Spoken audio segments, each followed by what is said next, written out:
Okay, I think we'll start now then. So, a formal good morning, everyone. Thank you for joining us for today's MSc HRM and MSc International HRM webinar, where Taylor and Amy from the programme teams will be giving you an overview of all things to do with the programmes and also allow you to ask any questions that you have.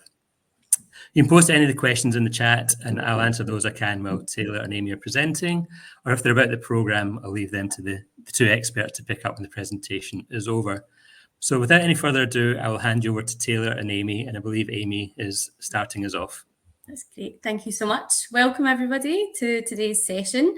My name is Amy Close. I am one of the personal tutors on our Masters of Human Resource Management and also a lecturer as well on the programme. I'm joined by my colleague Tayler Cunningham, who is currently our programme leader on the International Human Resource Management programme as well, and certainly lectures on both of these programmes. So today, like David was saying, we're going to give you a bit of an overview of both of these programmes in terms of the modules that we run, and certainly the benefit of joining either of our programmes as well in terms of employability and credibility of the courses. So if I just move on to who are these programmes for?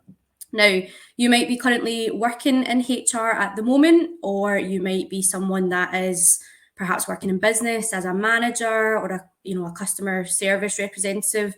We've had a whole range of people join our courses from many different degrees. So you might be someone that's currently, like I said, working in HR, perhaps doing HR administration, being a HR assistant, learning and development, and looking to kind of get a step up in your career. Most people we find come from different areas of business like marketing, finance, or overall kind of general business, and then they find that they want to actually specialise in HR. We've actually had some people that have come from completely different courses as well, which has been fantastic because it means that they've perhaps decided a career in HR is really for them. So the course is really for anyone that is certainly interested in the people profession, and we kind of hold the key, especially in our programmes, in order to kind of gain a kind of a level in that kind of career that you're looking for. So really our courses are for anybody that is interested in becoming a HR professional. There's four postgraduate programmes that you can choose from within Glasgow Caledonian University. The first one that we have here is our Masters in Human Resource Management, which is our full-time programme. We have two specific intakes for this programme, which is either in September or January. With that, we also have the Masters in HRM, but with a professional practice as well. And that is spread over the 2 years rather than just 1 year. And the benefit of perhaps doing your professional practice is that it comes with a placement in your second year. So this is something that is quite attractive for people that are looking for a little bit more experience and getting onto the job market. But at the same time, the overall 1 year course of the Masters in HRM or IHRM does have added benefit and a lot of experience with that as well. The third course there is your Masters in International HRM, which again has our full-time intake in either September or January. And the Masters in International HRM also has a professional practice element as well. So that can be spread over the 2 years. So you can see here we have many different intakes that can cater for people that are looking to join either in September or January, depending on perhaps your life circumstances and certainly where you think might be appropriate to come and join us. Down the bottom there, you can see that we have our academic calendar, and this is split up into kind of 3 sections really. So our first area that we normally look at is our trimester A for our September starts. So our trimester A runs from September until January, and then you have like a bit of a short break with assessment periods in that time as well. Trimester B runs from January till May, and again it follows the same kind of routine in terms of modules and then assessments, which we'll discuss in a moment or two. Then in trimester C, this would be for our September starts that runs from May till August, and usually around this period you will be doing your master's research project or your dissertation, as you might know it as. And this might be a summer kind of break for those that are in January, and then you would start again in trimester A for your master's research project. So hopefully that kind of explains the kind of range of programs that we have to choose from. And we're going to go into a wee bit more detail of these programs and certainly what they offer in terms of modules and kind of added benefit to that as well. So if I just move on here. Another kind of great reason to study with us, especially at Glasgow Caledonian University, is that we are accredited to the Chartered Institute of Personal Development, otherwise known as the CIPD. So when you study with us, you can enrol as a student member, which has a whole host of benefits for yourselves, especially because we work very closely with our local West of Scotland branch at the CIPD. So it means that students can come along to events, network with other HR professionals, and really kind of gain a little bit more experience in the world of HR. So it's a really excellent thing to have on your CV. Some people might have already studied a CIPD at perhaps level 5, but we, as our master's programme, offer a level 7 accreditation, which means when you graduate with your master's degree, you will become an associate member to the CIPD. Now, this is something that employers are looking for increasingly, and it's quite a solid requirement when it comes to looking for roles, especially HR business partner or HR advisor, and even HR manager as well. Another added benefit of having this accreditation means that when you have your level 7 and through gaining experience after being an associate member for a while, you can upgrade your membership to chartered member. And again, that holds a whole kind of range of opportunities for you to develop your career even further. With that, the CIPD, or the Chartered Institute of Personal Development, is kind of world renowned. It's recognised globally as well as your master's degree. You can see here that it's aligned and accredited along kind of side the Australian HR Institute. And it means that when you say that you have a CIPD, a level 7 or an associate membership, and if you were looking for a job internationally, it is recognised by a whole kind of range of countries and also organisations as well. You yourself have the opportunity as well to become a member or a voluntary member of the Society for Human Resource Management, which is our kind of US-based accredited body. And with that, there's many benefits because it means you can network with, like as it says there, over 300,000 different HR and business executive members. And again, there's many kind of added points within that in terms of building your own kind of portfolio as a HR profession and certainly going further in your career. So our master's programs are accredited to the CIPD. You automatically would enrol yourself when you join us as a student member, which has many benefits throughout your program. Our modules are aligned to our CIPD framework. And when you graduate, you would hold that level 7 associate member as well. So it really does have that credibility when it comes to applying for jobs and once you hold your master's degree. So this is just a typical program structure that we have here. Well, I'll talk about the modules in a wee bit more detail in our next few slides, but it just gives you an idea as to what you would expect when you come on board with us in a September start. So you can see here, our September starts would have 4 modules that you would do in each of our trimesters. So we have trimester A, trimester B, and then I'll discuss trimester C. The ones that are highlighted in the blue boxes are modules that are particularly core in terms of both the international HRM and the HRM course. And the ones that are highlighted in yellow means that this the 2 different modules are specific to either IHRM or HRM. So for example, if you were to come on board and study our international HRM course, you would be doing the module in trimester A, which is called Managing Diversity and Workplace Inclusion. Now we'll go into a wee bit more detail as to what that module actually offers. And if you were to come on board as a HRM student, you would be studying in trimester A, Managing Employee Relations and the Employee Experience. But with that, you do have a range of kind of core modules there, as you can see. The same for trimester B. Those that are doing the HRM course would do Applied Employment Law, and those that are on the IHRM course would do International Approaches to Managing People. And again, you would have your core modules. In trimester C, everybody does the core module Developing Leadership for the Common Good, and certainly your master's research project at the end as well. So you can see how it's quite a fair split out journey, but there are kind of notable differences there between the two programmes, which we'll go into a wee bit more detail around. And hopefully that just explains the kind of academic journey as well, if you were to come on board and study with us, particularly in that September cohort. So let's have a look at our core modules then. We'll talk about the option modules that are different in the programmes, but let's have a look at our core for now.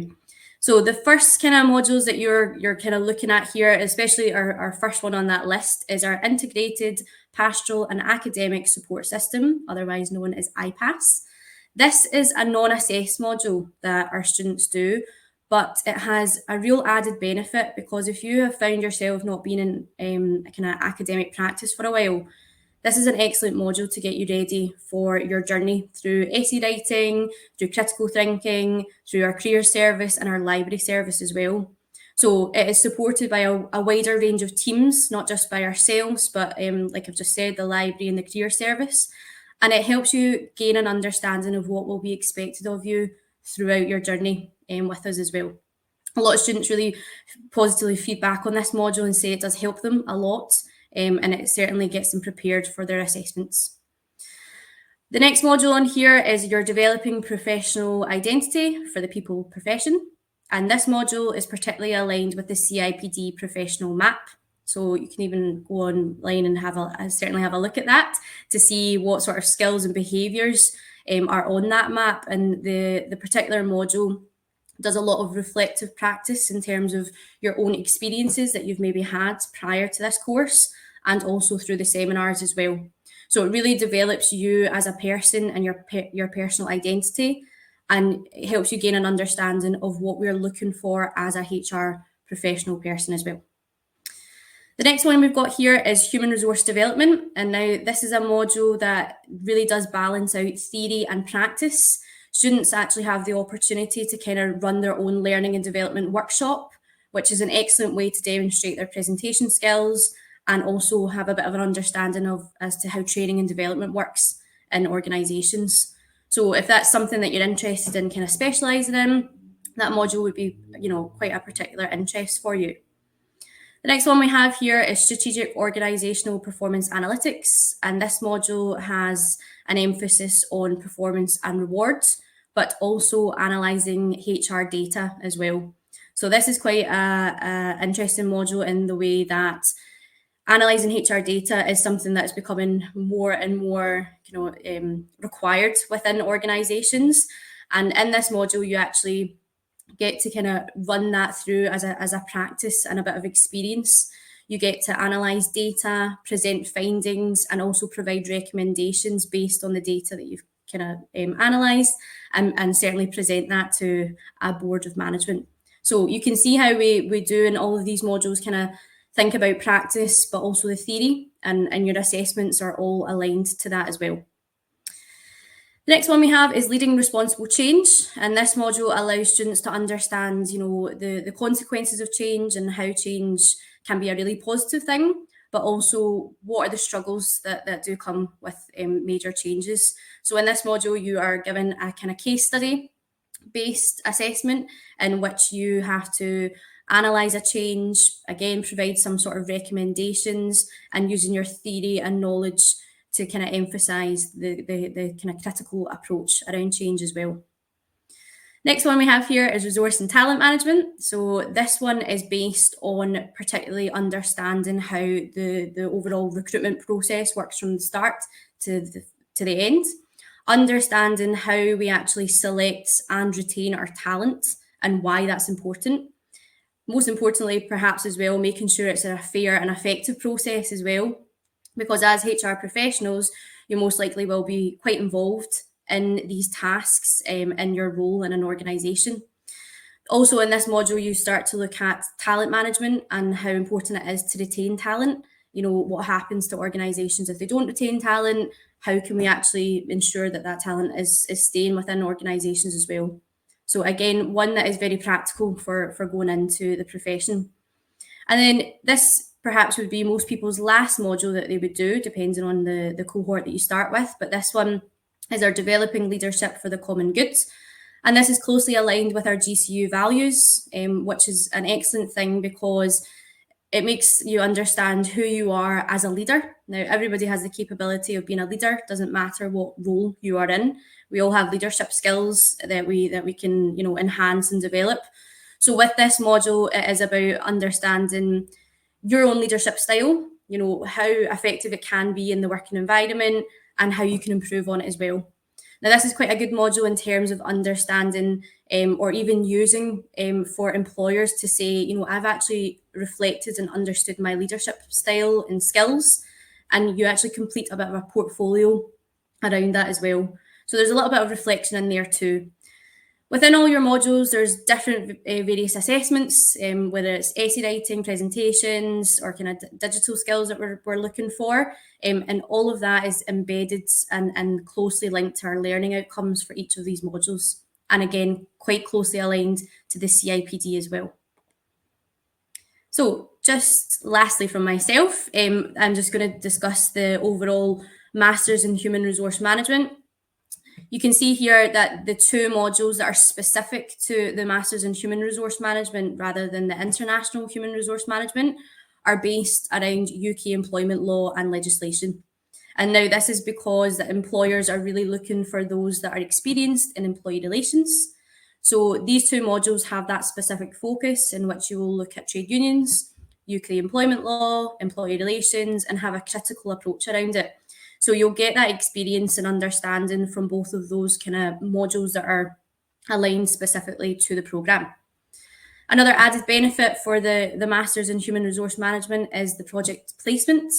So the project placement is something that I, as the personal tutor on this particular module, help to run and allow students to work quite closely with organisations through a series of understanding your CV, your cover letter, and actually applying for the placement so that you can gain that understanding and experience of actually going forward for roles when you were to graduate.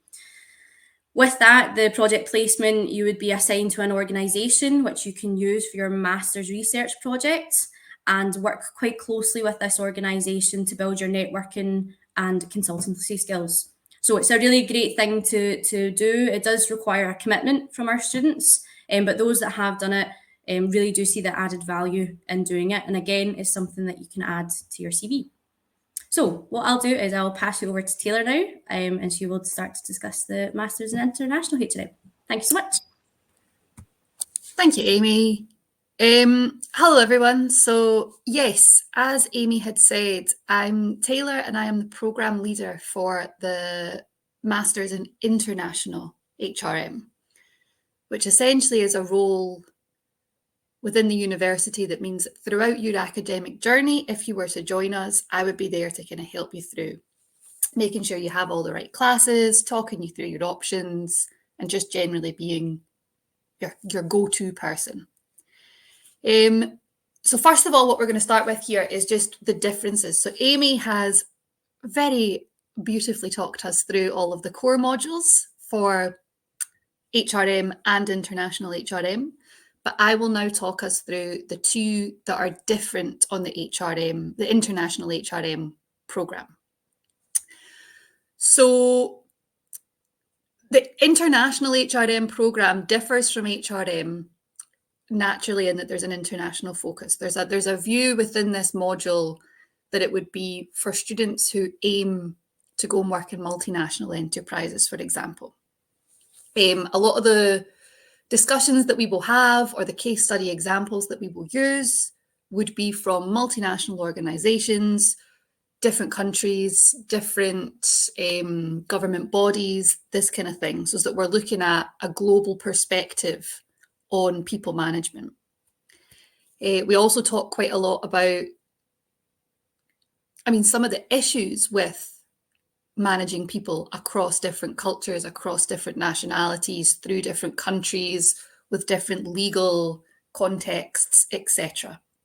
So you'll have quite a broad overview of global HRM or international HRM by the end of this programme.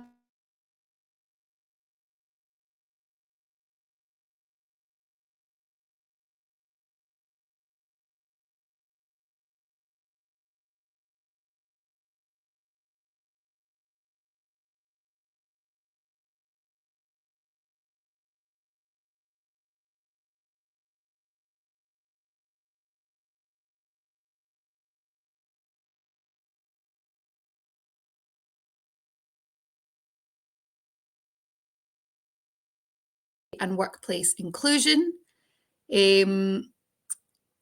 So this one here, naturally, it is focused on diversity and inclusion. It differs from the HRM Masters programme in that that one focuses on employment law within the UK, whereas the MDWI course looks at global diversity. How is this managed interculturally across the world? Then we have also got what we call IAMP, so International Approaches to Managing People. And this course really looks at a lot of the overseeing bodies for people management and kind of organisational practices and employment legislation on a global scale. So we'll look at different case studies from various countries, and we will look at, for example, how do you manage reward internationally? How do you manage individuals who have been sent on international assignments? What about performance? And it's quite a broad scope, and the module leader for that particular class does quite well to try and pick examples that suit the students that we have on the programme. So we will try to include examples from countries that might be relevant to students to kind of encourage the best discussion.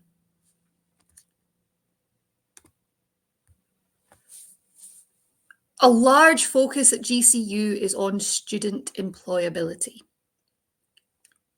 Much more, I would say, than some other universities, and we've really embedded this within both of our programmes, the MSc HRM and the International HRM. So firstly, with the HRM Masters, this is kind of what our employability journey for you as students looks like. When you begin the course, as Amy has mentioned, you will join the Chartered Institute of Personnel and Development as a student member. You will join as a student member linked to GCU. And essentially, because our modules are mapped to the CIPD, once you have passed each module, we would then send your results to the CIPD, who would then accredit you with the professional accreditation alongside your master's degree. So that's the first kind of step in enhancing employability there. Secondly, we have got the DPIP module, or Developing Personal Identity for the People Profession. And that's a real reflective module at the start of your course where you can kind of look at your current skills, behaviours and competencies and give yourself a plan for development, which you will then follow throughout the degree programme. Within each of our modules, we have got case studies, we have got assignments that focus on kind of practicing consultancy skills. We also have things like interview skills. We have got designing workshops and training sessions. There's practical activities or group assessments, as well as the kind of standard essay writing that you would see at university, or that you would expect at university. So there's always a focus on skills and how we build your skills for the labour market and for the world of work. And then Amy's already spoken about this, but one of the key areas for the MSc HRM is your project placement. So not only does that potentially give you experience of the workplace, however, in order to get yourself that placement, we would expect you to be engaging with our careers service, to design your own CV, your own cover letter, and be able to effectively go to an employer with a strong application. And finally, and I know somebody has said in the chat that you were wanting the research methods in detail, so I will do that when we get onto the next slide. But at the end,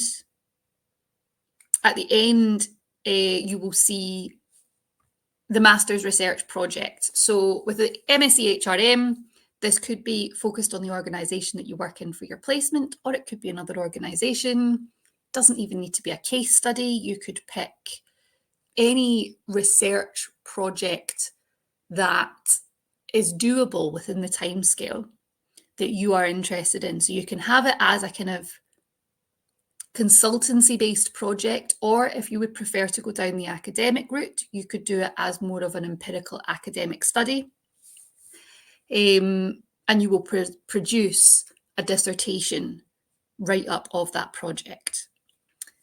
Then there's also the DLCG model, Developing Leadership for the Common Good, which is quite similar to our Developing Professional Identity at the start, but this is where you will reflect on your skills at the end of your programme. So you'll take a step back again and say, right, I did this DPIP module at the start and this was the skills I wanted to build. Well, where am I at now? And there's a real view on this module for the world of work. A lot of the students that we had this year really appreciated having this just before they finished their degrees, because it was things like how to, obviously employability skills, but even things down to designing a LinkedIn profile.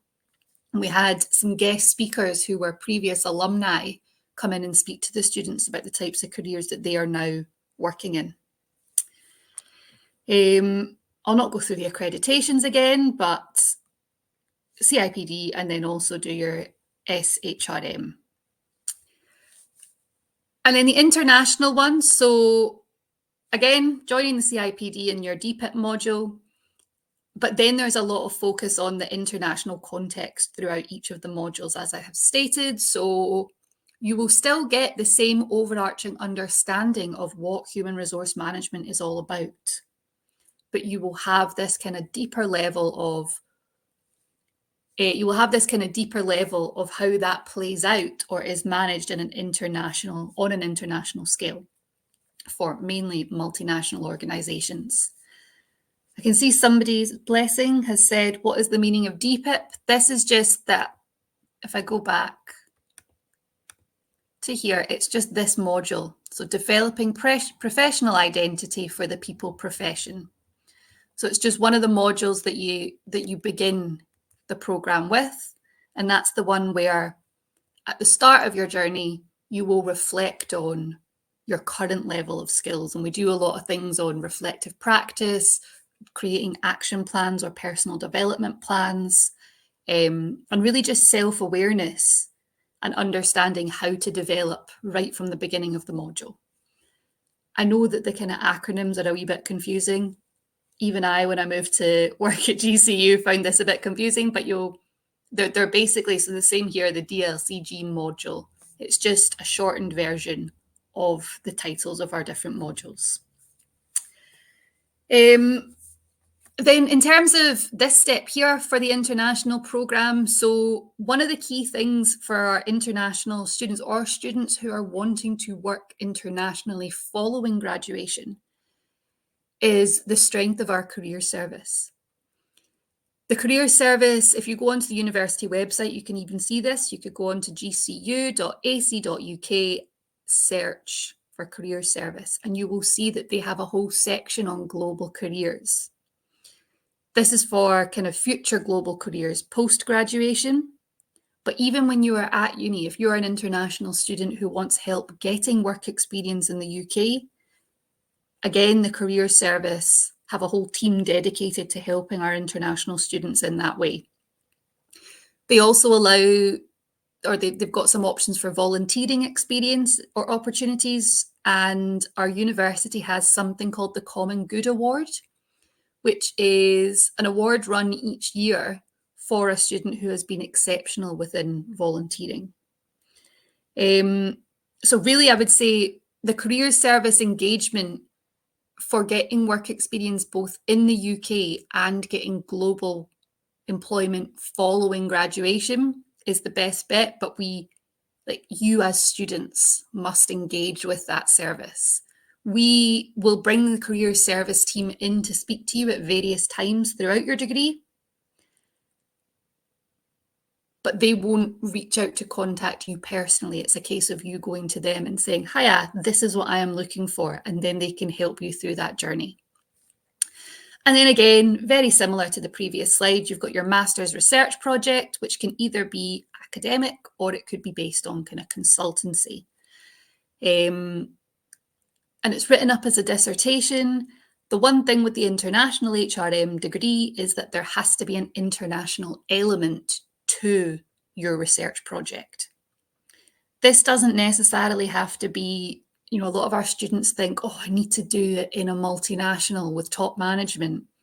This can be as simple as, if you work part-time in the UK, you could speak to if you're an international student, you could speak to migrant workers that you work alongside, because it's their international perspective of employment within the UK. So there's quite a lot of free rein with the dissertation project, but with the international HRM, there has to be some kind of international flair to it. Now, how many slides have we got left? Just a few, right? I'm going to go back really quickly just because of this question about the postgraduate research methods here. The research methods class is your prerequisite for your dissertation. So you will do this before the dissertation, and it's to set you up for your dissertation. So you will cover everything from designing a research aim and research questions and research objectives. You will cover research philosophy. You will cover research design, different methods, so qualitative and quantitative methods, mixed methods, and various types of analysis. So you will look at how to analyze qualitative data, but also how to analyze quantitative data, how to do statistics, essentially. And you will go through a full module of that in a 12-week block, the end of which you will produce a research proposal, which is a proposal of what you're planning on doing for your dissertation. So before you even get to start your dissertation, you'll have already done 12 weeks leading up to that studying research methods and created essentially a plan for the dissertation, and you'll get feedback on that before you begin. So it's a very supportive module, and it really sets you up for the master's research project at the end. How will the employment law requirements for jobs in the UK be bridged for IHRM students? So in the Managing Diversity and Workplace Inclusion module, for example, we will talk about UK-specific laws such as the Equality Act. Working time regulations will be mentioned in international approaches for managing people. You will not have quite as deep a dive into UK employment legislation as the standard HRM students will, but the reason for that is because you will get the key UK employment law plus employment law from different countries across the world. So it's like I said, more of a broad overview, but not quite as much of a deep dive into the UK system. So nearly done now. So what other skills will you gain? Essentially, before we designed, so we've just redesigned the master's programs, and before that, we did quite a lot of market research with employers and what it was that they were looking for HRM jobs. Job adverts as well were looked at, and these were the key competencies and skills that were sought out by employers. So we've built all of that into the programs that we have, whether that is kind of hard skills like using Microsoft Office, etc., or softer skills, team working, collaboration, problem solving, creativity. We've got a big focus throughout all of our degree programs at the university on critical analysis and being able to think critically about problems, to really take an independent thought, or to have independent thought on your learning and not just read things and kind of go, right, that must be the truth. We want you to question what it is that you're reading about. And yeah, we design our assignments to help you develop all of those skills. So we've got essays. As I said, there's some case study analyses. We do reflective practice. You do your research, which is data collections, primary research, and also a write-up, some consultancy-based stuff, and also some practical skills, like the interview skills and designing training workshops.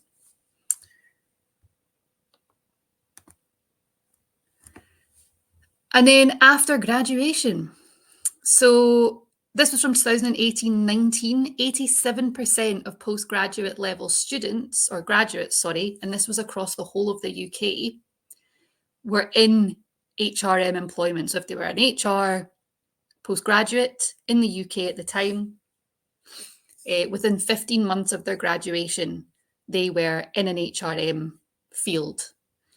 Our own GCU graduates keep in touch with us quite a lot, and we've actually got quite a lot of our alumni on LinkedIn, for example. So we see updates on what jobs it is that they're doing quite regularly, and I very often get messages on LinkedIn from students letting me know that they've got new jobs or still asking for references a few years down the line, which is always nice. And this is the kind of area, so they might be in their kind of entry-level positions for HR assistant or employee relations assistant, might have gone into recruitment, or we've got students who, because they've got the level 7 CIPD, once you've got a little bit of that practical experience, you've got your master's, you've got your level 7, you can step into pretty senior HR roles very, very quickly. So HR officers and consultants and business partners. I know one particular alumni who I keep in contact with is the HR business partner for another university in Glasgow now, which I always think is quite funny. And yeah, we've got people working all over the world as well. It's definitely a mod or a program, and this is for both of them, whether the international or the HRM, they're definitely programs that set you up for success in the labour market. You will stand out against other applicants with your professional accreditation, a master's level postgraduate degree, and also having these practical skills that you've built throughout.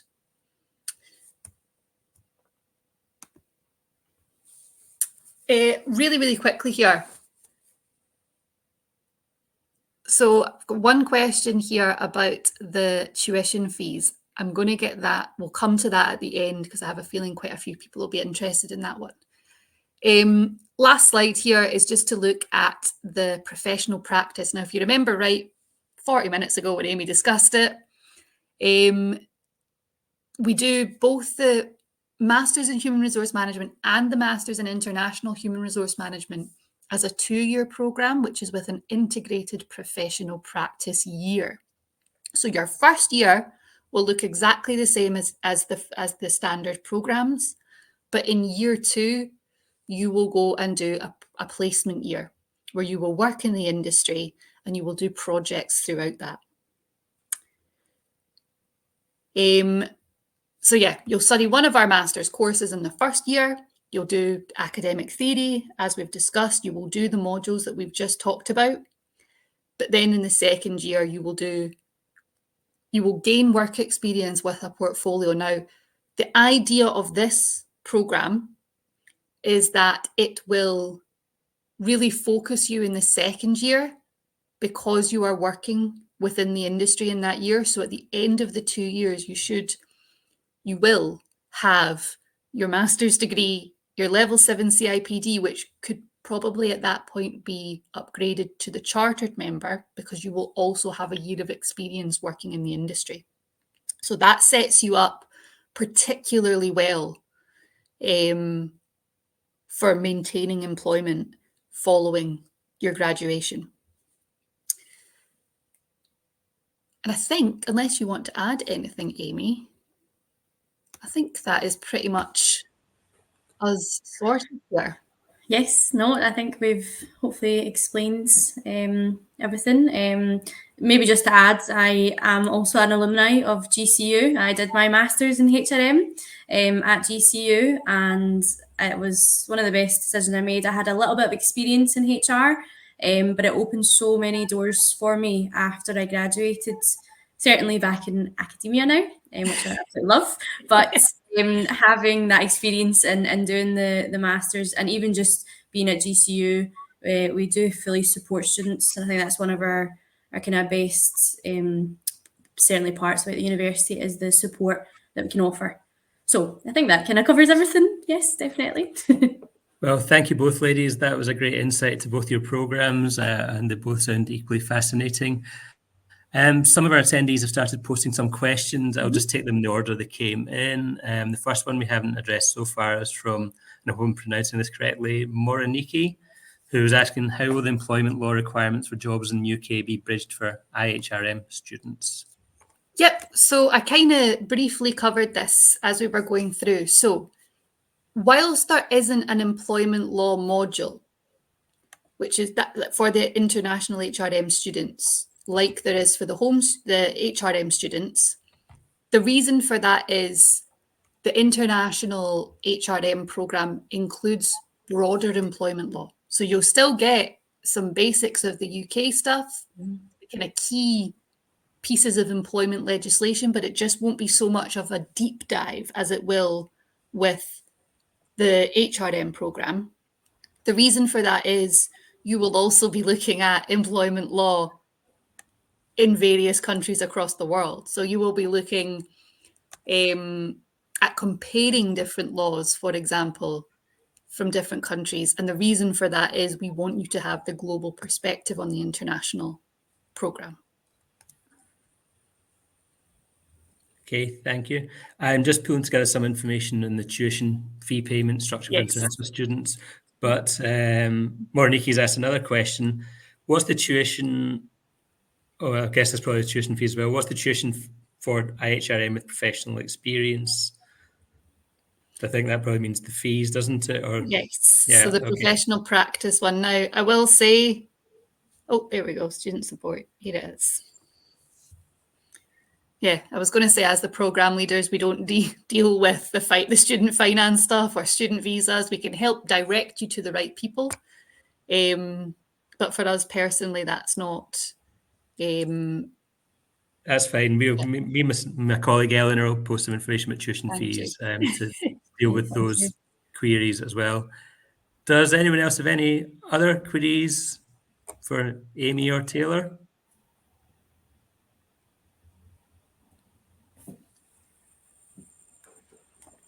Just give Andy a few seconds to type if they do. I think as well, one thing that I would like to say that perhaps we should have put on the slides is the community of your peers that you will have at GCU on both of our programs, whether you're an international student who is interested in coming to Glasgow to study, or if you are a home student, you will be working with people from really diverse backgrounds. And it's, you're working with these people every day. So you end up coming out of the program with a really strong network of colleagues within the field from various countries. So it gives you, as a professional, a really kind of wide net for your own professional network as you're coming through the program. Definitely. Okay. We don't seem to have any more questions, so I think that's the perfect time to wind up for this Friday morning. Thank you both for your presentations. They were great, and thank you everybody who's attended today. It was great to see so many of you here, and thank you for your questions as well. If you do have any questions for us when you think about them later, if you email inquiries@gcu.ac.uk, then me and the team will pick them up. But other than that, I hope everybody enjoys the rest of the Friday, and we hope to see you coming to study HRM or international HRM with us in the future. Hey. Thanks, everyone. Thanks, everybody. Take care. Bye-bye. Bye.